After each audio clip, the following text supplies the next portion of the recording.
इस क्वेश्चन में ऐसा दिया है कि एक पार्टिकल जो है वो t इक्वल टू 0 पे x इक्वल टू 0 से शुरुआत करता है 0 इनिशियल वेलोसिटी के साथ और एक कांस्टेंट एक्सेलरेशन के साथ। तो ये जो a एक्सेलरेशन है वो कांस्टेंट है। तो अगर हमें डिफरेंट रिलेशंस लिखने हैं तो एक्सेलरेशन तो कांस्टेंट है, वो टाइम के साथ वैरी नहीं करेगा। तो और वो पॉजिटिव डायरेक्शन में भी है, तो जो एक्सेलरेशन टाइम ग्राफ आएगा वो कुछ ऐसा आएगा, कांस्टेंट, टाइम के साथ वैरी नहीं करने वाला। नेक्स्ट हमें वेलोसिटी टाइम ग्राफ चाहिए, तो v is equal to u plus a t relation valid होगा कांस्टेंट एक्सेलरेशन के लिए, पर u चूंकि 0 है तो v is equal to a into t. तो ये भी फिर से स्ट्रेट लाइन ग्राफ ही है पासिंग थ्रू ऑरिजिन। तो यहाँ से ये टी वी, तो एक ऑरिजिन से पास होता हुआ ये स्ट्रेट लाइन ग्राफ हो गया, ये v वर्सेस t हो गया। अब अगर हमें x वर्सेस t ड्रा करना है तो x इक्वल टू 0 था, t इक्वल टू 0 पे, तो x की जो वैल्यू आएगी वो आ जाएगी हाफ a टी स्क्वायर। तो डेफिनेटली x वर्सेस t जो है वो एक पैराबोला होगा, और a चूंकि पॉजिटिव है तो कनकेव अपवर्ड, और t इक्वल टू 0 पे x 0, तो ये कुछ x वर्सेस t जो है वो ग्राफ कुछ ऐसा आएगा पैराबोलिक, और ए पॉजिटिव होने की वजह से अपवर्ड, कनकेव अपवर्ड, और टी इक्वल टू 0 पे x 0। तो यहाँ से अगर हम लोग देखें तो जो करेक्ट ग्राफ्स हैं, ए जो है वो करेक्ट है, बी जो है वो भी करेक्ट है, सी जो है वो इनकरेक्ट है, और डी जो है वो करेक्ट है। क्वेश्चन में एक पार्टिकल का position as a function of time दिया हुआ है और पूछा गया है कि जब पार्टिकल का एक्सेलरेशन 0 होगा उस समय इसकी वेलोसिटी क्या होगी। तो हमें एक्सेलरेशन एज हमें position as a function of time पता है,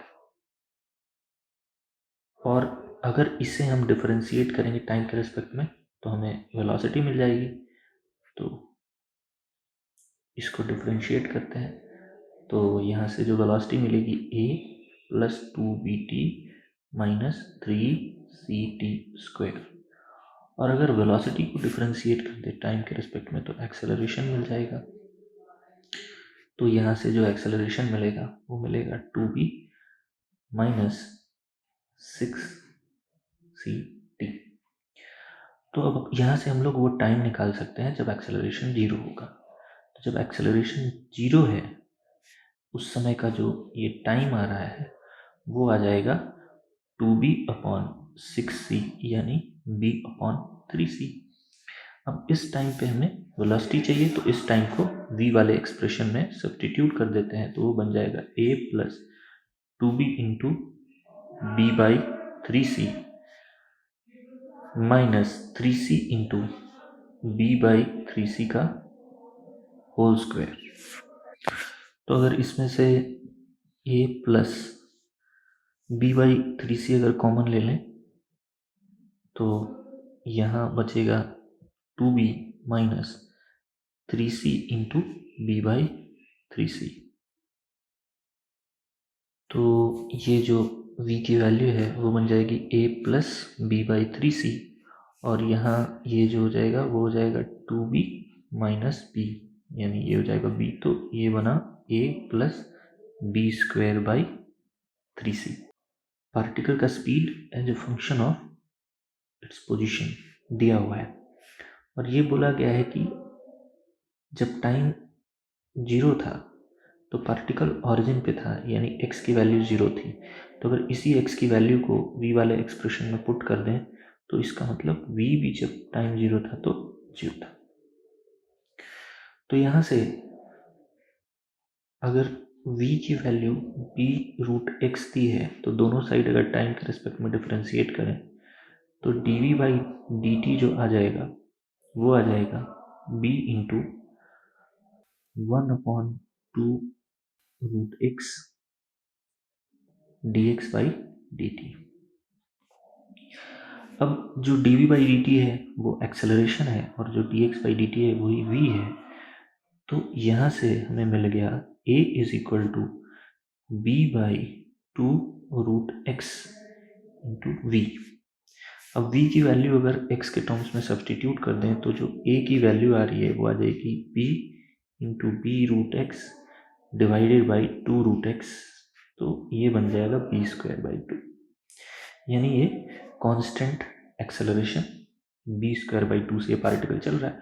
तो अगर एक्सेलरेशन कांस्टेंट है तो फिर हम लोग v equal to u plus a t लगा सकते हैं, पर इनिशियल वेलोसिटी तो पार्टिकल की 0 थी, तो इसलिए किसी टाइम t पे जो पार्टिकल की वेलोसिटी हो जाएगी वो ए टी के बराबर होगी। टाइम की वैल्यू कितनी है, टाउ सेकेंड, तो उस टाउ टाइम पे b²/2 इंटू टाउ इतना स्पीड आपको मिल जाएगा। इस क्वेश्चन को हम लोग डायरेक्ट कंपैरिजन से भी कर सकते थे कि हमें पता है कि v√x के प्रोपोर्शनल कब आता है, जब कांस्टेंट एक्सेलरेशन का केस होता है, तभी हम लोग v² - u² equal to 2x लिखते हैं।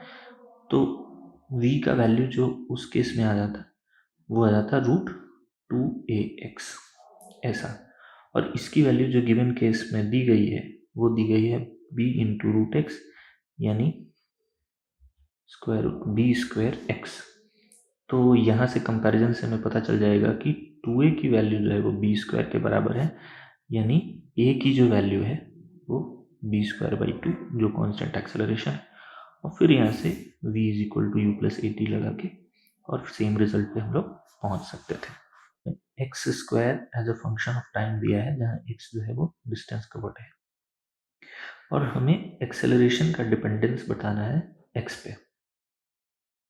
तो सबसे पहले ये जो रिलेशन दिया है x² is equal to at² plus 2bt plus c, अगर इस रिलेशन को हम लोग टाइम के रिस्पेक्ट में डिफ्रेंशिएट करें तो LHS जो होगा वो बन जाएगा 2x dx/dt is equal to RHS जो बनेगा वो बनेगा 2at प्लस 2b।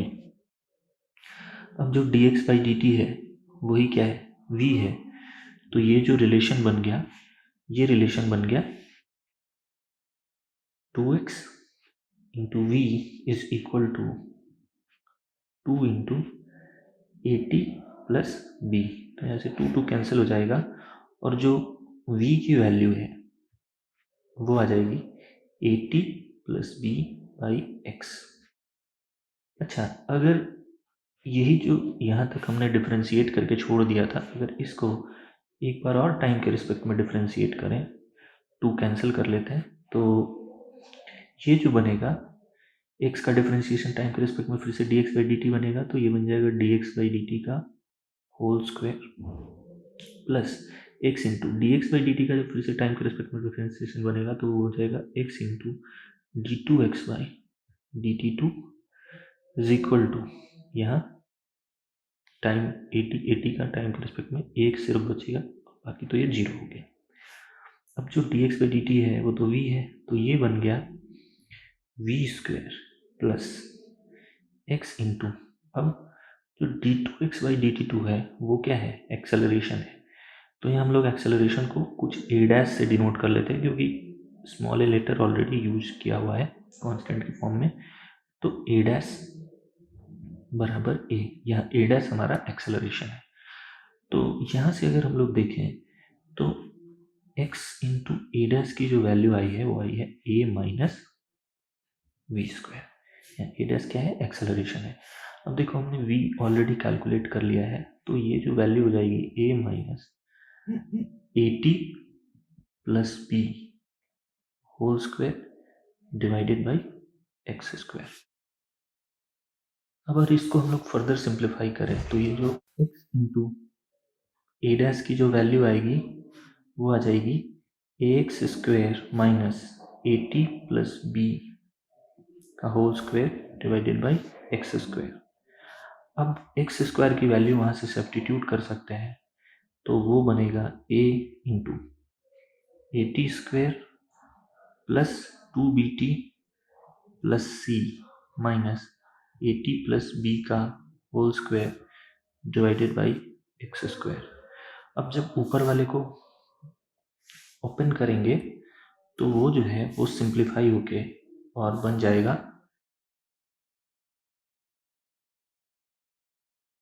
ए सी माइनस बी स्क्वायर और डिवाइडेड बाई एक्स स्क्वायर तो है। तो यहाँ से जो हमें ए डैश की वैल्यू मिलेगी वो मिल जाएगी A C minus B square divided by X cube. तो जैसा कि हम लोग देख सकते हैं A C minus B square तो कांस्टेंट ही है, नीचे क्या है एक्स क्यूब, तो जो एक्सेलरेशन आया है वो एक्स क्यूब के प्रोपोर्शनल आया है, यानी जो ए डैश है वो प्रोपोर्शनल आया है 1/x³ के, यानी जो ए डैश है वो प्रोपोर्शनल आया है x⁻³ के। तो यहाँ जो n की वैल्यू आ जाएगी कंपैरिजन से वो क्या आ जाएगी 3। इस क्वेश्चन में दिया है कि एक हेलीकॉप्टर जो है वो ग्राउंड से राइज करना शुरू करता है 0 इनिशियल वेलोसिटी के साथ, तो और जो उसका एक्सेलरेशन है हेलीकॉप्टर का वो ऊपर की तरफ g का एक्सेलरेशन है। तो किसी समय जब वो h हाइट पे चला जाएगा तो मान लेते हैं उसकी कुछ जो स्पीड है वो u हो जाती है। तो हेलीकॉप्टर के लिए हम लोग लिख सकते हैं फाइनल वेलोसिटी का स्क्वायर माइनस इनिशियल का square equals 2 into acceleration into displacement. तो यहाँ से जो u की वैल्यू आ जाती है वो आ जाएगी √2gh, यानी ये जो हेलीकॉप्टर है वो h हाइट पे √2gh की स्पीड से ऊपर की ओर जा रहा होगा। अब उसी इंस्टेंट पे वहां से एक फूड पैकेट ड्रॉप किया जाता है।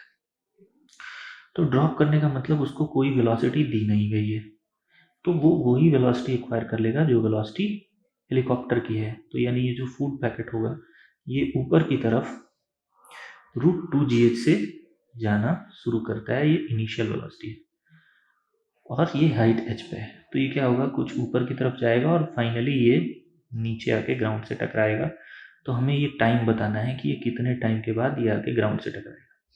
तो मान लेते हैं जब वो ग्राउंड से टकराएगा तो उसकी कुछ स्पीड जो है वो v हो जाती है। तो यहाँ से एक v और u में हम लोग रिलेशन लिख सकते हैं।